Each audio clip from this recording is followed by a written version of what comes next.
Hi, my name is Michelle Minot. Welcome to Biz and Breakfast with Michelle. The next 45 minutes can seriously change your life.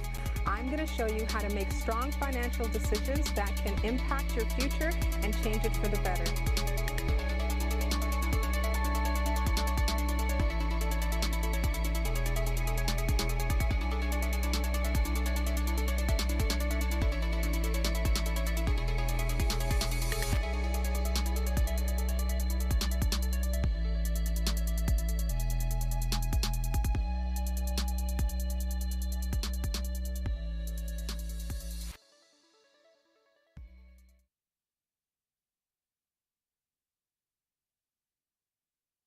With Michelle. I'm your host, Michelle Minot, and we have a great lineup of guests for you today. Our first guest, who is also a close personal friend, does so much in the community, is Francis Jeffers. He's the founder, curator, and executive director of the Canadian Multicultural Inventors Museum. He's also the founder and past executive director of Visions of Science Network for Learning, and is a partner in Jeffers Associates Diversity Organizational Development Consultancy. So I want to welcome, without further ado, our first guest, Francis Jeffers. Welcome. Hi, Francis. Welcome, Michelle. It's a pleasure to be here. It's so great to have you. Have a seat, please. Thank you so much. So, Francis, before we get started, I just want to, you have so many accolades. Like, as I'm looking you up, I'm realizing how much you do in the community. And I didn't know you did half the things you do.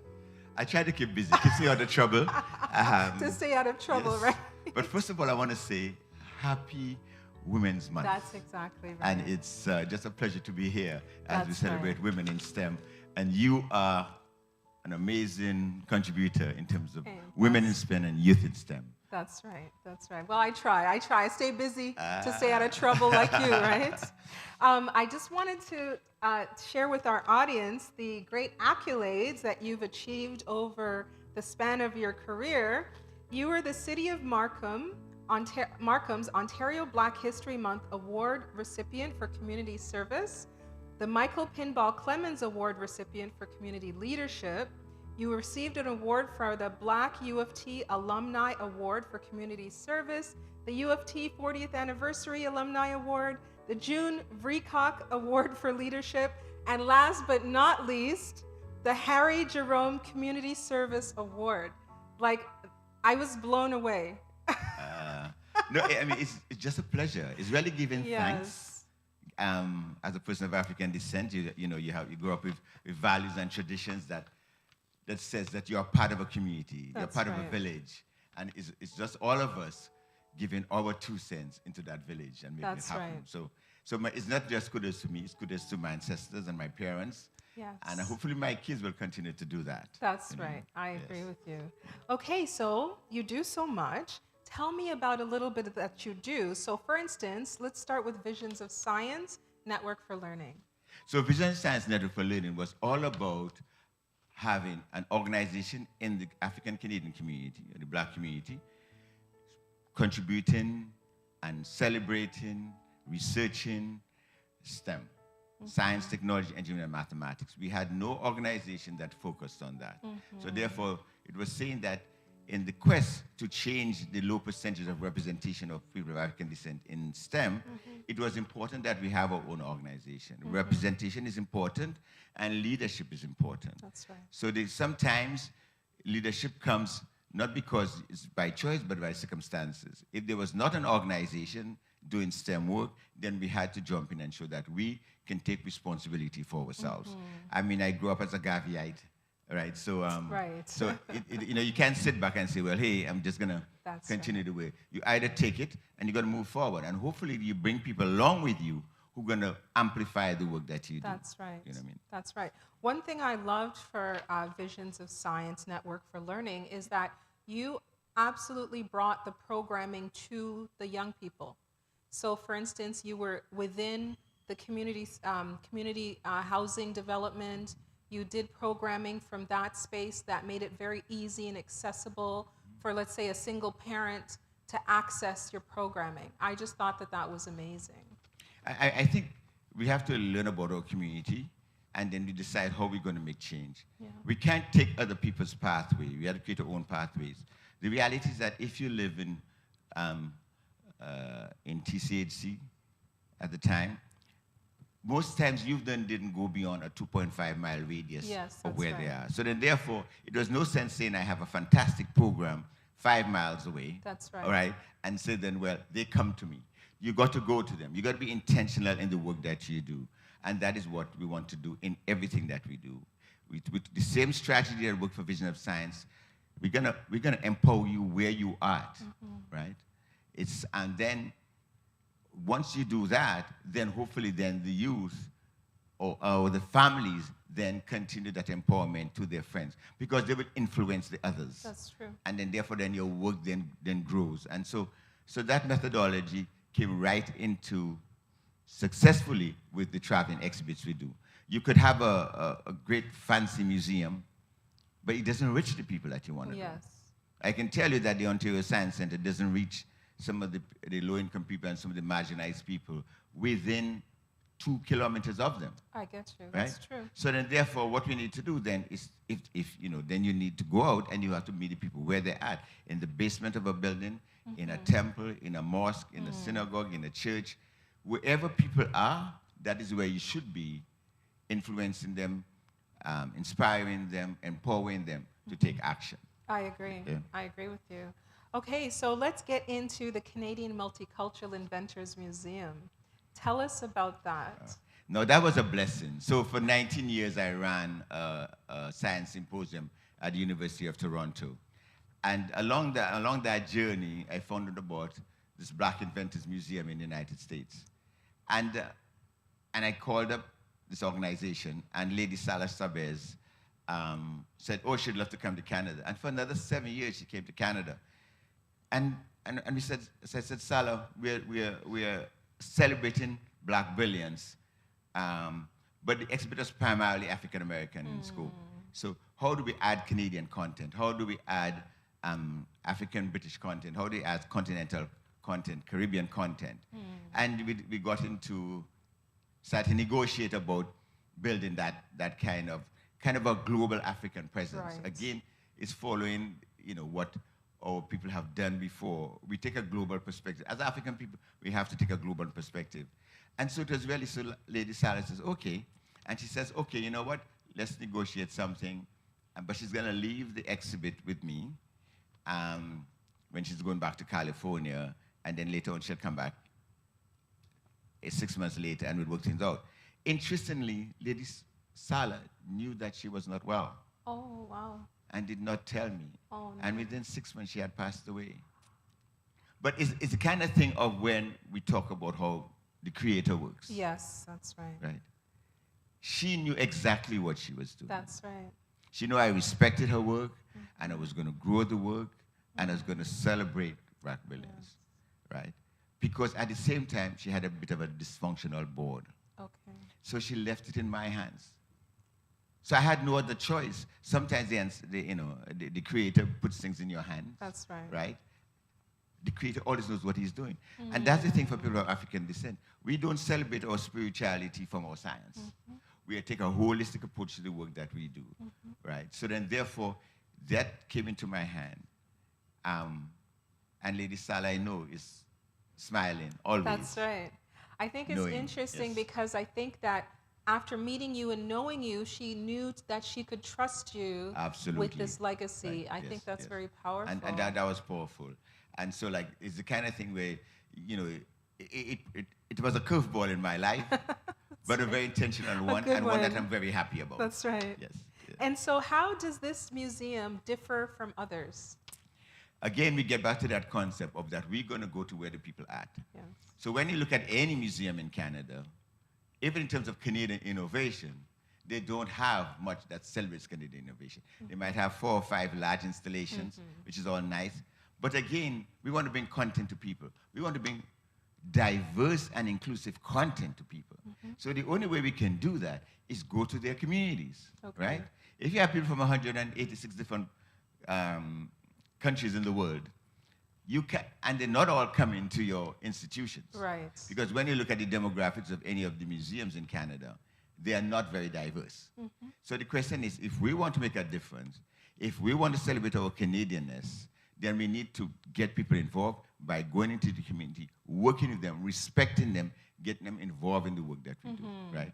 So that is why we call it the Canadian Multicultural and Vintage Museum, because when I went to schools with the African exhibit, kids from all different backgrounds are saying, well, we don't see ourselves in the curriculum. Right. We don't see ourselves, even Asian communities that are supposedly doing well in STEM, they didn't see themselves in the curriculum. That's really true. And they wanted to see something that reflected them.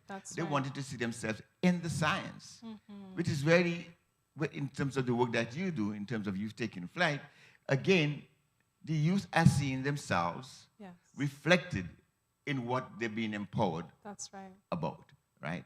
So then, therefore, the work has to be very intentional, very focused, and people need to feel that they're empowered within that scope. That's right. And that is what we try to do for all communities.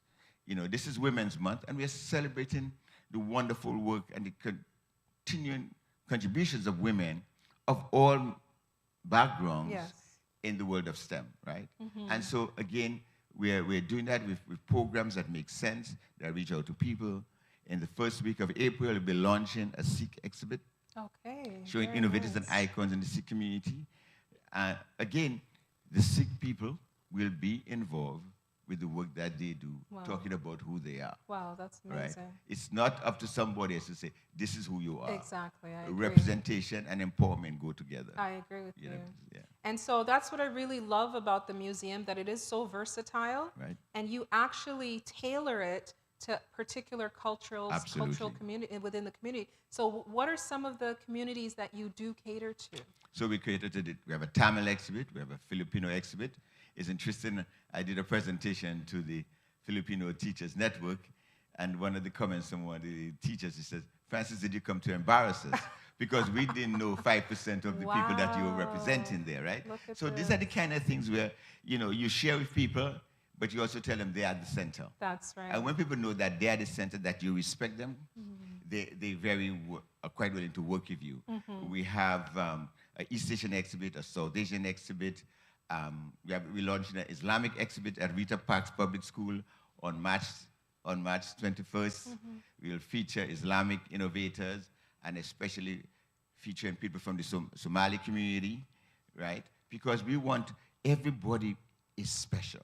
Yes. Everybody has a story. That's they have a narrative, they have a culture, they have a philosophy. That is what we're bringing forward. Working hand in hand with them, celebrating our Canadianness. That's right. And that is why when we go to the schools, that is a consistent message, that we're here, people of African descent, African Canadians are here. We're here to stay. We're not going anywhere. You know what I mean? My three kids are Canadian. My grandchildren are Canadian. That's right. We're not going anywhere. There's nobody at the corner of the street who's going to tell me go back to anywhere. That's right. But at the same time, my kids understand who they are as people of Caribbean descent, and also who they are as people of African descent. That's right. So that they're totally empowered on a global level. I get you. Yeah. And so how long does it take to, like, you're preserving history. What is the process? How long does it take for you to research and get all this together? As soon as the thought comes into my head, we start the process and we start running. Wow. You know what I mean? Because what we do well is taking information and packaging. It's not that information is not available. It's packaging that information and make it very intentional to celebrate diversity. That's right. It's not a joke. It's not a nice thing to do. It is what we do as the new Canada. I get you. And so do you focus on a particular era, or do you go as far back in history? We go back as far as we can. So when we talk about Africa, we talk about ancient Kemet, ancient Egypt. When we talk about India, South Asian, we go in the Indus Valley civilization of northern India. We go to ancient China. We're going to talk about math. We go to ancient Iran and Iraq and places where, what we do really also is correct information. You know, people talk about math, but they only talk about the Greeks. Where did Pythagoras' theorem come from? Not from Greece. That's right. The man studied for 20 years in ancient Egypt. They had trigonometry. You know, so we're correcting those things and telling Good. institutions, no, those storylines, we're not accepting that anymore. Good. You're not writing the history anymore, right? We are presenting the history and presenting the truth. That's right. And if you believe in truth and reconciliation, then you got to accept what we do. That's right. And work with us. And so who do you cater to? So for instance, I heard that you're in schools. Is any particular age group? And you know, do you go to organizations as well? We go to organizations, we do businesses, we go to schools all over. We start from kindergarten to university. We go to corporations. We work Chase Black History Month programming. Okay. We were the main center of that because Chase, you know, from the States, again, is telling stories in the States, but they won't tell stories in Canada. I understand. So then, therefore, we say, you know, we come to work with Chase employees and saying, this is our storylines. If you're in government or whatever, what can we contribute? How can we work with you? Okay. And our next guest, Kiran, has been working with me on that, of Okay. reaching out to different people and saying, we're here with you. We're going to work with you because this again, it comes back to our Canada. And we're going to celebrate STEM intentionally and widely, and we want to be able to take this and build this right across Canada. That's amazing. There's no child should be in Canada and not be able to know who they are. That's true. I agree with you. Okay, so we're going to take a quick break, and when we come back, you're going to show us a little bit about your museum, and we're going to look into some of the exhibits. Absolutely. Thank you, Michelle. So we'll be right back. Don't go away.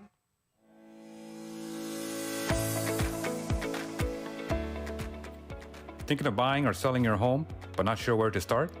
Hi, my name is Deloshan Shanmulingam, and I'm here to help you with all your home buying and selling inquiries. With over 7 years of experience and a passion for real estate, I can provide you with expert advice and guidance for a stress-free experience. Contact me, Deloshan Shanmulingam, at 416-877-7834.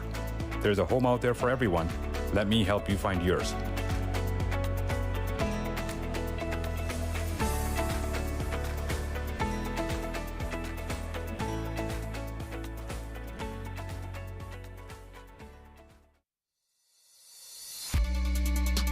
More Mortgaging.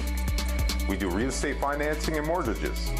We do purchases, refinances, first, second, and third mortgages, home equity loans, etc.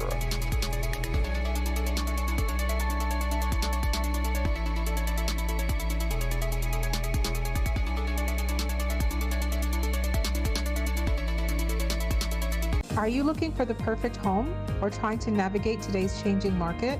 Whether you're buying or selling, contact Michelle Minot for real estate advice you can count on. For professional and reliable service, go to finditgta.ca or call 647-739-4663. More Mortgaging. We do real estate financing and mortgages. We do purchases, refinances, first, second, and third mortgages, home equity loans, etc.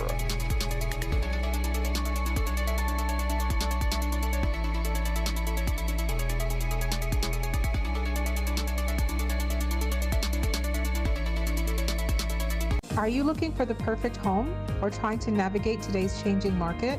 Whether you're buying or selling, contact Michelle Minot for real estate advice you can count on. For professional and reliable service, go to finditgta.ca or call 647-739-4663.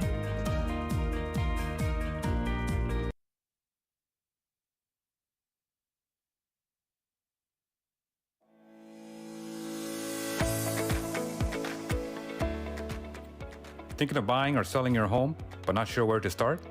Hi, my name is Deloshan Shanmulingam, and I'm here to help you with all your home buying and selling inquiries.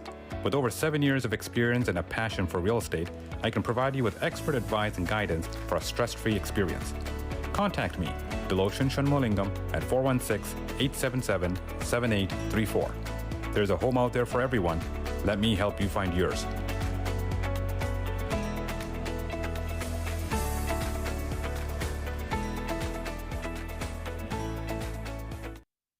Hi, we're joined again by Francis Jeffers, the founder and head curator of the Canadian Multicultural Inventors Museum.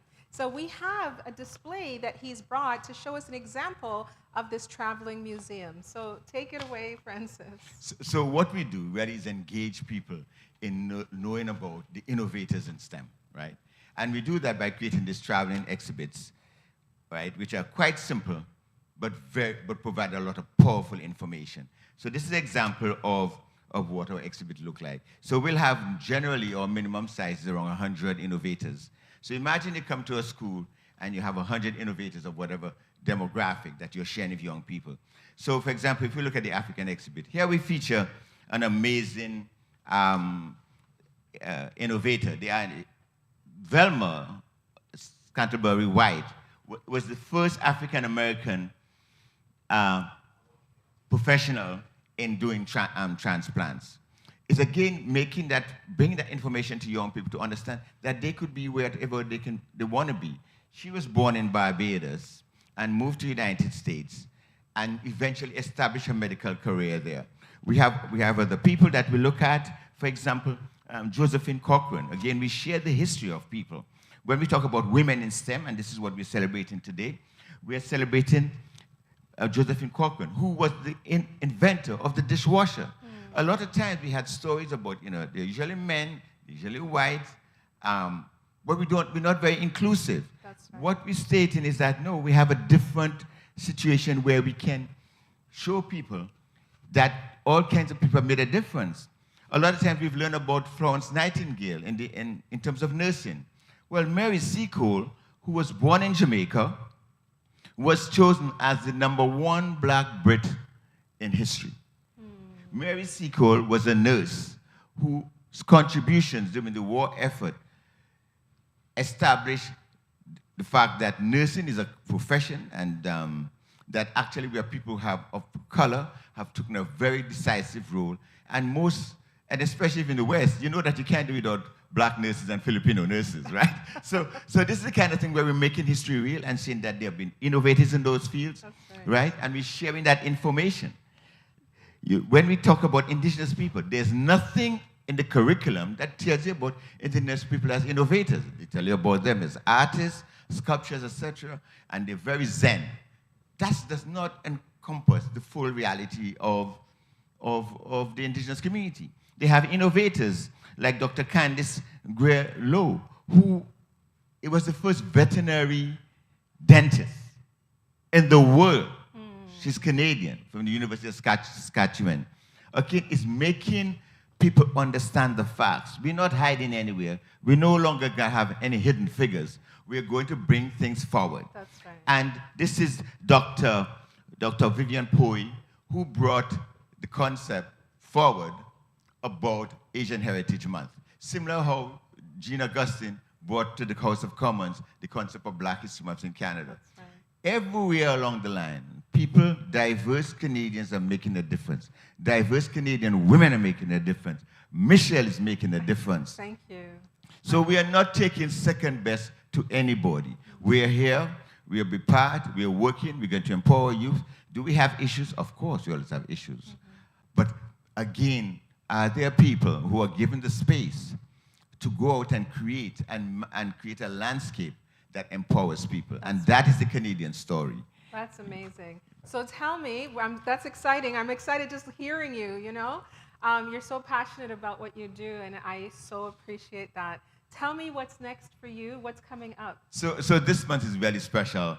We're celebrating women in STEM. We have workshops. We are curating the Clark Center for the Arts, which is at 191 Gilwood Parkway in Scarborough. We're going to have amazing speakers, sharing and workshops. Everything we do has talks in it, but it always has to have a hands-on component, right? So we're going to have special guests like Lorna Green, who's an amazing Jamaican IT entrepreneur. She had the first animation company in the Caribbean. She's, in terms of engineering and technology, she is an icon in the Caribbean. She's launching her book for children on the 18th. We have a space scientist, Dr. Shankar, talking about space science. We have Dr. Donaldson, an aerospace engineer, talking about aerospace engineering.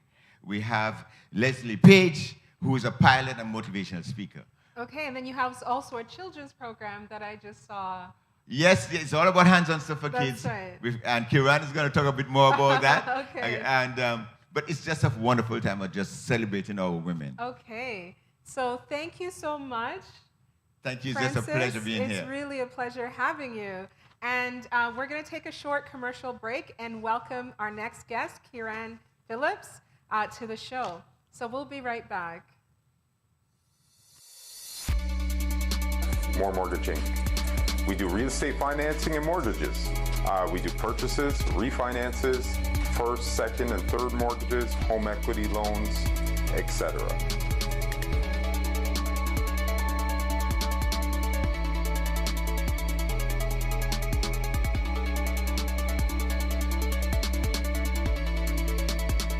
Are you looking for the perfect home or trying to navigate today's changing market? Whether you're buying or selling, contact Michelle Minot for real estate advice you can count on. For professional and reliable service, go to finditgta.ca or call 647-739-4663.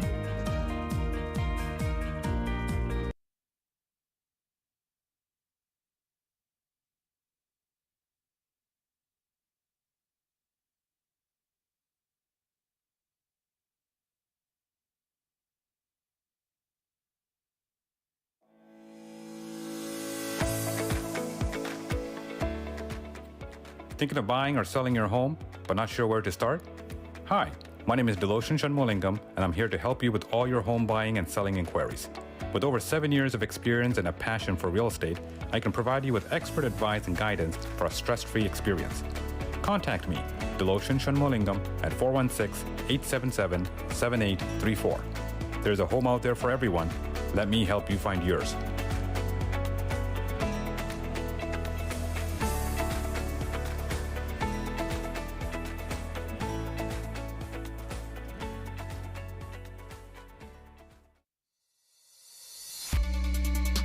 More mortgaging. We do real estate financing and mortgages. We do purchases, refinances, first, second, and third mortgages, home equity loans, etc.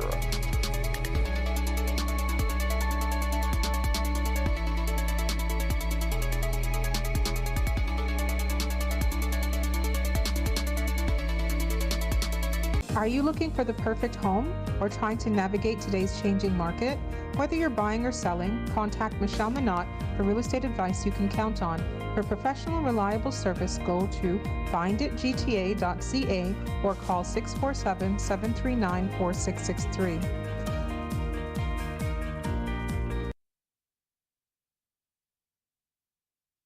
Back to Biz and Breakfast with Michelle. I have our second guest joining us today, Kiran Phillips. He is a forensic scientist, science communicator, consultant, keynote speaker, and founder of Sure Science Consulting. He, in 2018, managed the National Forensics Laboratory in St. Kitts and Nevis. Welcome. Oh my gosh, that's a big resume. Hi, how are you? I'm doing well, Michelle. Thanks a lot for the opportunity to be here with you. Of on Biz and course. Breakfast. It's a pleasure. Tell us about Sure Science Consulting. Well, Sure Science Consulting started long before I actually thought of myself as a consultant, really. Right. But people around you in your community, when they see value in each other and when they see value in you, That's you know, right. it's always a very empowering thing. And what happened was, when I was living in St. Kitts, just after finishing my master's degree, a friend of mine wanted to study chemistry at high school level. And he said that, man, I know that you are the person that could teach me this and help me with Okay. Look at so this. he actually, you know, he was really insistent that I would be his tutor. Okay. And I said, man, you know, I think I can do the thing for you. Mm-hmm. So we actually set up some classes, and that's really what I would say was the genesis of Sure Science Consulting. And what I really like about what we do is that we provide people with answers to complex questions. Okay. Sometimes it's complex questions about learning chemistry at high school. Yes. Sometimes it's complex questions about how do we teach people science in a culturally relevant way. That's You know, so good. I provide people with accurate and reliable information Okay. to help them answer these complex questions. Okay. Who is your target audience for the company? Well, mainly, I'm looking at people who, in general, they want to solve some kind of problem or they want to achieve, you know, better results for themselves Yes. in their laboratories, or even persons who want to study science and they're having a difficult time. So that's really what I focus on. You know, it's Okay. usually looking at people right now, for sure, looking at people who are studying the sciences or studying STEM, Okay. and they want to know more about, you know, how they can really achieve success in That's STEM right. education. That's right. And so you're a forensic scientist, okay? So explain to us what kind of education it takes to become that, and explain what forensic science really is. I know that's probably a big, a big question. Yes, yes. So let me go to the second question Yes. first. So forensic science is, well, how I would describe it. It is using scientific knowledge and scientific techniques to answer the question, what is true? All right? That is mainly what forensic science is about. It's really about using these scientific techniques to answer questions like, who is involved? You know, what is this material that we found? You know, who did it come from? Right. Right? And by answering those questions, you could provide accurate and reliable information Okay. about who is responsible for these actions that have taken place. And once you know who is responsible, then you could say, all right, how do we make it better? How do they be accountable for these actions? And that accountability aspect is how we get to justice. I So understand. forensic science is about answering that first question. You want to know the Okay. truth, then you want to know who is responsible, and then you need to know how we can hold them accountable. Okay. So are there many disciplines within the forensic science field? Yes, Okay. yes. I like to talk about the forensic sciences, you know, plural, because Yes. there are several different disciplines. Yes. So you may have heard of something called DNA analysis. That's right. That's under the branch. From watching CSI and all of those great shows, right? So there's actually a branch of forensic science that we speak about as forensic DNA analysis. It comes from Okay. forensic biology. Okay. And, you know, you may have heard of something called fingerprints. Yes. So looking at fingerprints and fingerprint examination, that comes from a branch that we call pattern analysis in the Okay. forensic sciences. And lastly, I'll tell you about something that I went to school for. It's looking at the variety of materials that are not biological or not drug-related. So Okay. everything else that is not drugs or not biological, we look at that as material analysis and using the tools of chemistry to answer the question of what this is. So I found interesting as I was trolling you online that you were the first civilian hired to join the forensic science team for St. Kitts and Nevis. Yes. So tell us about that and that. What an experience! Indeed. So I was very fortunate Yeah. to be someone who was employed in my own country in a field that I studied in. You know, and that is something that I'm always going to be grateful for. Right. So what happened was in 2013, I completed my master's degree in forensic science. Previous to that, in the year 2011, I completed a Bachelor of Science degree in chemistry. Okay. So I did my bachelor's degree in the University of the Virgin Islands and my master's degree at the Virginia Commonwealth University. And I was looking for a job in the States, was not able to find one. So in November of 2013, I was actually given an internship position, Okay. working with the police as the first person that they would have on their team at the time, who was a civilian doing crime scene investigation. Wow. And things worked out well for me because Wow. in February of 2014, they offered me the position full time. And that's me, you know, as a pioneer. It wasn't Wow. easy.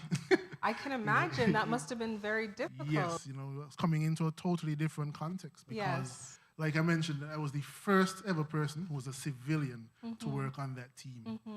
And the context was very much that, you know, career police officers, they saw that as a very valuable position to be in, you know, Okay. somewhere that they were striving to get towards. Oh, you know? I understand. But as a scientist, you know, as a civilian scientist, That's right. I had value that I knew I could add in that I position. understand. You know, and I worked very hard to prove to people, you know, that this was Yes. something that was going to be not only beneficial for myself, beneficial for the team, beneficial for the country. That's right. You know? So it was a tough experience in some ways, but it was very fulfilling and very worthwhile. Yes. And I like to tell people that the legacy that I left behind in St. Kitts and Nevis is that at the time that I left my position, I was actually training 3 civilians also to join the team. Wow.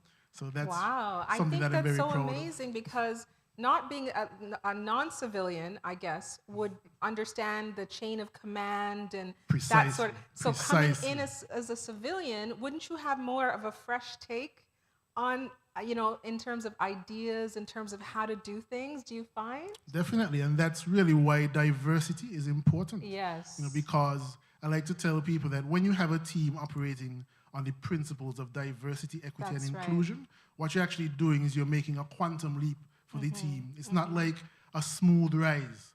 It's like you're taking another step and another step up to a new level where you That's never right. thought the team could get to. That's So when you right. have these fresh perspectives, or when you have diverse perspectives, and you make sure things like women are included in decision-making processes, all these things really build to a point where we could make giant leaps forward and really Right. advance the work that we do in a way that we never thought possible before. Right. I also found that you were the first fingerprint examiner to make an identification from latent prints developed by chemical treatment at the laboratory. Explain that. Right. So in 2018, we commissioned the first ever forensic laboratory in the country of St. Kitts and Nevis. Wow. And what we focused on at that laboratory was chemical development on items that were collected at crime scenes so that we could develop fingerprints on them that we could later Okay. use to In solving crime and so forth. precisely. So we could actually Wow. develop these fingerprints on items that collected by CSIs and Yes. use those fingerprints to try to answer the question of possibly That's who right. was here, who was involved That's in this right. activity. So what chemical treatment actually is using a variety of reagents and equipment to make the invisible visible. All right? Wow. Because on the skin of our hands, That's right. we have what are called friction ridges. And when we touch things, we actually leave a little bit of sweat, or we may leave a little bit of sweat behind in the pattern of our friction ridges. And each of us have unique friction ridge patterns on our fingers. So by developing fingerprints, or looking at the characteristics of sweat, both the chemical and physical, we could exploit the chemical and physical characteristics to make fingerprints visible, because we touch a lot of things and we don't always see fingerprints, but we may be leaving that sweat behind, and we may be able to use that to develop fingerprints, visualize them, and then compare them on a database to try and identify whose fingerprint this may be. I find that so fascinating. Just listening to you, I'm fascinated. And I'm like, why didn't I become a forensic scientist?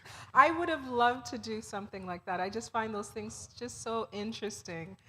What do you find to be your most memorable success story? Well, like you mentioned, I was the first fingerprint examiner Okay. to make an identification from an item that was actually chemically treated at Okay. our laboratory. Okay. And the case that I was involved in was actually the murder of one of my colleagues. He was a police officer, a sergeant sorry. of police. He was a very entrepreneurial gentleman as well. Yes. So he actually had his own business. He had a Yes. bar in his local community, very well patronized, well respected in his community. Unfortunately, two persons attempted to rob his patrons, actually. And they knew that he was there. And for some reason, an altercation occurred between Wow. him and one of the assailants, and he ended up being shot and killed. Wow. And we were later able to find an item, close to a place where a suspect was staying.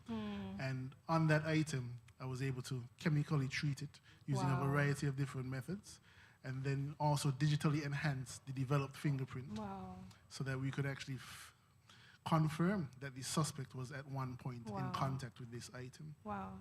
Wow. And so that was really what I would say, it was a big success for the lab because we proved that this work is valuable. It can give us accurate and reliable information that's going to help us make, hopefully a good decision about the guilt or innocence of Yes. this person.